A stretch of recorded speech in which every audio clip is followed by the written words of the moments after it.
மலேசியாவில் IS அமைப்புடன் தொடர்புடையவர்கள் என்று சந்தேகிக்கப்படும் 8 பேரை காவல்துறை தடுத்து வைத்திருக்கிறது. மலேசிய உள்துறை அமைச்சர் சைஃபுடின் நசுத்தியோன் இஸ்மாயில் அது பற்றி அறிக்கை வெளியிட்டார். மலேசியாவின் பல்வேறு வட்டாரங்களில் நடத்தப்பட்ட சோதனைகளில் அந்த 8 பேர் கைது செய்யப்பட்டதாக அவர் சொன்னார். மலேசிய மாமன்னர், மலேசிய பிரதமர், முக்கிய தலைவர்கள், மலேசிய காவல் படையின் தலைமைத்துவம் ஆகியவற்றுக்கு அவர்களால் மிரட்டல் இருப்பதாக ஆரம்ப புலனாய்வு சொல்கிறது என்று உள்துறை அமைச்சரின் அறிக்கை கூறியது. கைதானவர்களில் 6 பேர் ஆண்கள், 2 பெண்கள். அவர்கள் பல்வேறு பின்னணிகளை கொண்டவர்கள் என்று அமைச்சர் குறிப்பிட்டார்.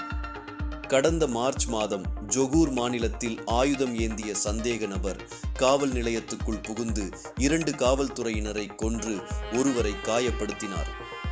அதன் பிறகு மலேசியா பாதுகாப்பை தீவிரப்படுத்துவதாக மலேசிய காவல்துறை தலைவர் ரசாருடின் ஹுசைன் கூறினார்.